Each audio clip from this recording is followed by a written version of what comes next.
मंच पर बैठे विशिष्ट अतिथि जनों को प्रणाम। दर्शक वृंदा में बैठे भी सभी जनों को मेरा प्रणाम। अनवर भैया से अली अनवर जी को मैं अनवर भैया ही बोलता हूँ। और मुझे लगता है कि अनवर भैया को मैं तब से जानता हूँ जब वो जनसंघ के पत्रकार हुआ करते। बाद में हमने भी पत्रकारिता करनी शुरू की और अनवर भैया से कईयों बार मिला हूँ। कभी भी मुझे उन्होंने ये एहसास भी नहीं होने दिया, कभी पीठ भी नहीं थपथपाई कि मेरी पत्रकारिता की वो इतनी सराहना करते हैं कि अपने लिखे हुए किताब में मुझे भी जगह दी। बहुत बहुत धन्यवाद अनवर भैया। मेरे लिए गर्व की एक और बड़ी बात यह है कि अगर इस किताब को मैं 25 लोगों का एक क्लब मानूं, जिस क्लब का मैं सदस्य हूँ, तो इसी क्लब में वो आदमी भी है जिसने मुझे पत्रकारिता सिखाई। मैं उत्तम सिंह गुप्ता की बात करता हूँ। उत्तम सिंह गुप्ता संपादक हुआ करते थे टाइम्स ऑफ इंडिया के जब मैं पत्रकार बना 1992 में जेएनयू से आकर। और बाद के दिनों में उत्तम सिंह गुप्ता की कुर्सी पे ही मैं बैठा करता था। मुझे याद है कि एक बार उन दिनों उत्तम सिंह गुप्ता मुझसे मिलने मेरे कार्यालय आ गए थे और मेरी हिम्मत नहीं हुई कि उनके बैठते हुए मैं उनकी कुर्सी जो मेरी अपनी हो गई थी उस पर बैठा रहा हूँ। मैं उत्तम सिंह गुप्ता के बगल में बैठ के उनसे बातें करता रहा। इस लिहाज से मैं अनवर भैया का दुगना शुक्रगुजार हूँ कि उन्होंने इस किताब में मुझे जगह दी। दो चीजें बोलना चाहूंगा। हालांकि मैंने 26 साल पत्रकारिता की है, 1992 से 2018 तक।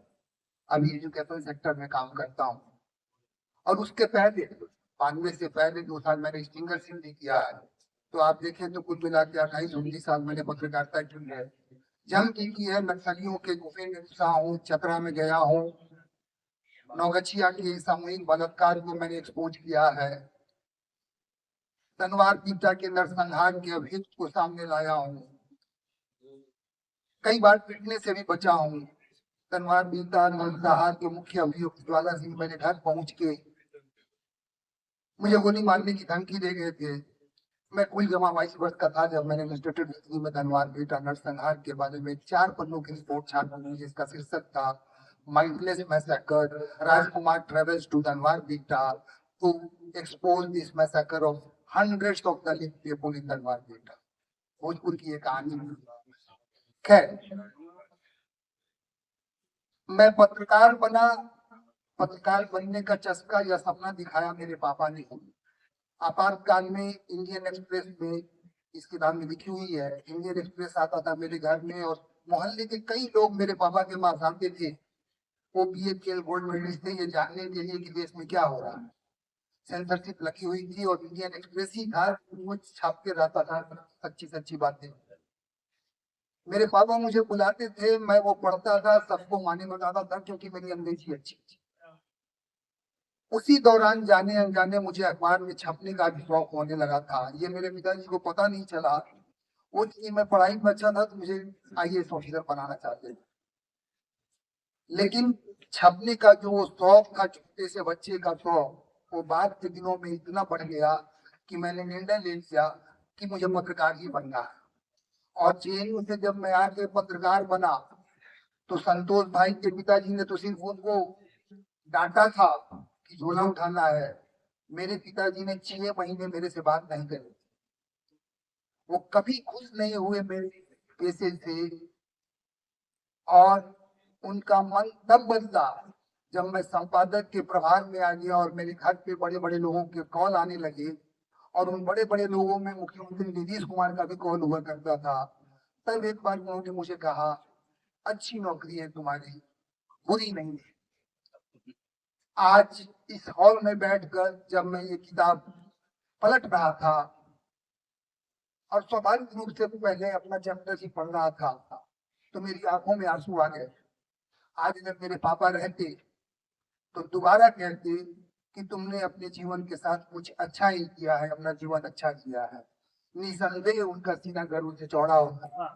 लेकिन पिछले सितंबर में उनका निधन हो गया। मेरी धर्म पत्नी साथ में आई हुई है, उन्होंने भी मुझे यही कहा कि पापा तुझे पढ़ना चाहिए था। तो अनवर भैया, फिर से एक बार धन्यवाद आपको, हार्दिक धन्यवाद। आपका थोड़ा समय और होगा। मैं मुख्य अतिथि से थोड़ा असहमत हूँ। उन्होंने अपने वक्तव्यों में एक लाइन बोल दिया कि अंग्रेजी पत्रकारिता चटुकारिता होती है। मूलतः ऐसा है नहीं सर, कम से कम मेरे समय में ऐसा नहीं था। मैं आपको 3-4 उदाहरण देना चाहूंगा। सीतामढ़ी में एक लड़की, हवलदार की बेटी, पूरे गांव की पहली बच्ची जो कि इंटर की पढ़ाई करने के बाद बीए की पढ़ाई करने के लिए गांव से सीतामढ़ी गई। उसके पीछे कलेक्ट्रेट में काम करने वाला एक संविदा का क्लर्क हाथ धोकर पीछे पड़ गया। उसको जबरदस्ती झांसा देके उसके सहेली को फुसलाकर अपने घर बुला लिया, उसका बलात्कार किया, फोटो खींच लिया, वीडियो बना लिया और ब्लैकमेल करने लगा। हमें जब ये कहानी पता चली, मैंने छापना शुरू किया और लगातार छापा, यहाँ तक कि उस लड़की का 8 पन्ने का सुसाइड नोट, जिसमें उसने लिखा था कि साहब मैं आपसे भी न्याय मांगने आई थी लेकिन आपने कुछ नहीं किया, अब मैं जा रही हूँ दुनिया छोड़ के, अलविदा। उसी तरीके से सिरारी में एक बार नरसंहार हुआ और इस नरसंहार के लिए लालू जी ने जहानाबाद के एसपी के.एस. राजन को निलंबित कर दिया था। जबकि फैक्ट ये था कि के.एस. राजन छुट्टी पे थे, अपने भाई की शादी में चेन्नई गए हुए थे और अरुण कुमार डीएम ज्यादा जिम्मेवार थे, लेकिन डीएम को कुछ नहीं किया, एसपी को सस्पेंड कर दिया।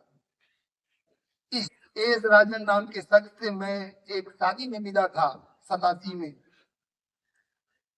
एक 93-94 में जब ये कांड हुआ, उस समय तक मैं दोबारा मुझे नहीं मिला था और इस सस्पेंशन पे मैंने पूरे पन्ने की फुल पेज स्पेशल रिपोर्ट करी और मेरे दुस्साहस का आलम ये था कि मैंने उस रिपोर्ट में कलेक्टर को रखेल और एसपी को पत्नी का मेटाफोर किया और कहा कि ये वही स्थिति है कि रखेल के पास पावर है, पैसा है, प्यार है, सब कुछ है, जिम्मेदारी नहीं है और पत्नी की सिर्फ जिम्मेदारी है घर चलाने में।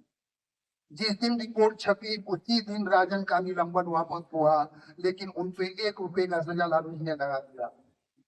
और मुझे सबसे बड़ा पुरस्कार तब मिला जब 8 साल बाद बरसात के उस दिन में राजन मेरे घर में क्वार्टर पे आए, पूरा लंबा सा कोट पहन के। मेरे पापा तो पहले ही नाराज रहते थे, मगर अंदर से उन्होंने सोचा फिर कोई गुंडा आया मारने रात को इसको। दरवाजा खोला, उन्होंने बोला मैं जहानाबाद एसपी राजन हूँ, निलंबित था, अभी निलंबन वापस हुआ है, राजकुमार जी को धन्यवाद देना आया। इस तरीके की कई घटनाएं हैं जो आपको गुदाएंगी, आपको रोमांचित करेंगी और कभी कभी आपको डर भी लगेगा। एक बार मुझे बड़हरा भी लग गया था। भोजपुर में एक प्रखंड है जहाँ के विधायक हुआ करते थे राघवेंद्र प्रताप सिंह, अभी हैं कि नहीं मुझे नहीं मालूम, अभी भी है, मंत्री भी हुआ करते थे। मुझे उनके अगेंस्ट रिपोर्टिंग करके भेजा गया, उत्तम सिंह गुप्ता ने भेजा था। मैं रिपोर्टिंग करके अंदर तक घुस के ढेर सारा स्टफ लेके आ रहा था। रात हो गई, सोन किनारे पुल पे लाइट लगा हुआ था, पुराना वाला पुल। मैं मेरा फोटोग्राफर लगाने इंतजार कर रहे थे कि घर से जाने के लिए खुलेगी तो हमारी गाड़ी पटना की ओर वापस जाएगी। और अचानक करीब 200-250 राघवेंद्र बाबू के समर्थक आकर और हमारी गाड़ी को सोन नदी में धकेलने लगे। मेरा फोटोग्राफर रोने लगा था, लेकिन मैं बाहर निकला, लगा कि सोन नदी में आज हम लोग का वाटरी ग्रेव बन जाएगा, उसे अंग्रेजी में बोलते हैं। बाहर आया, मैंने समझाया बुझाया, फिर वहां के कुछ लोकल लोगों ने आए, लोकल लोग आए, मैंने वचन दिया कि नहीं लिखूंगा कुछ, जाने दीजिए। और इस तरीके से वापस आया। मैं किताब लिखूंगा, मैंने योजना बनाई है कि मैं किताब लिखूंगा और मुझे पूरा यकीन है कि उस किताब का एक एक पन्ना, एक एक चैप्टर आपको रोमांचित करेगा कि कैसे एक छोटे से शहर के, छोटे से मोहल्ले के, मुफस्सिल शहर के मोहल्ले से निकल के मैंने जो पत्रकारिता की वो बड़ा दुस्साहस वाला काम था। एक बार जीतन राम मांझी मुख्यमंत्री थे और पटना में शूट आउट हुआ, लगातार गोली चलती रही, गाड़ी एक आगे भागी रह जाती है, पीछे से 4 गाड़ी जा रही है, गोली चल रही थी राजधानी में। मैं प्रभार में था, मैंने रिपोर्ट छापी, look mister CM, this is why we no longer call you सुशासन। उसके पहले नीतीश कुमार के साथ हमको सुशासन करते थे हम।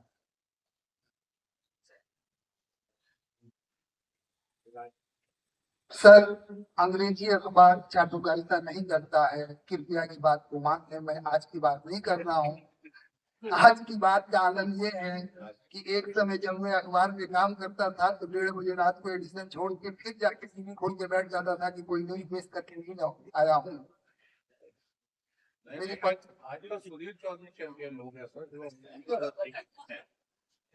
और एक बार ऐसा हुआ था कि मैं अखबार छोड़ के 2 बजे घर पहुंचा, मैडम ने मेरे को खाना दिया, खाना खाते खाते टीवी खोल रहा हूँ तो देख रहा हूँ कि वीरप्पन की हत्या होगी मुठभेड़ में। मैं वैसे ही पैजामा कुछ शर्ट पहने फिर वापस अखबार भागा और फिर मैंने छोटा सा टॉप लगाया कि वीरप्पन की हत्या होगी। आज का आनंद ये है कि मेरे पास दुबई से मंगाया हुआ एक बड़ा सा टेलीविजन स्क्रैप की तरह टंगा हुआ है और मैंने 2015 के बाद टीवी का केबल का कनेक्शन नहीं लिया। अखबार में लेता हूँ अपने घर के लिए नहीं, अपना एक संस्थान के लिए एक संस्थान चलाता हूँ। कभी कभी जाके पलट लेता हूँ, अदरवाइज ना न्यूज देखने का मन करता है ना अखबार पढ़ने का मन करता है। कुछ लोग बचे हुए हैं, संतोष भाई जैसे लोग, ये मैं नहीं कहूंगा कि सबके सब पत्रकारिता नहीं कर रहे हैं, बट पत्रकारिता का जो क्षय हुआ है, मुझे नहीं लगता है कि जब से मैंने होश संभाला है इस तरह की पत्रकारिता कभी मैंने लिखी हो, मुझे याद नहीं है। खैर, बहुत समय दे दिया आपका, बहुत बहुत धन्यवाद। अनवर भैया आपका फिर से आभार। Thank you very much.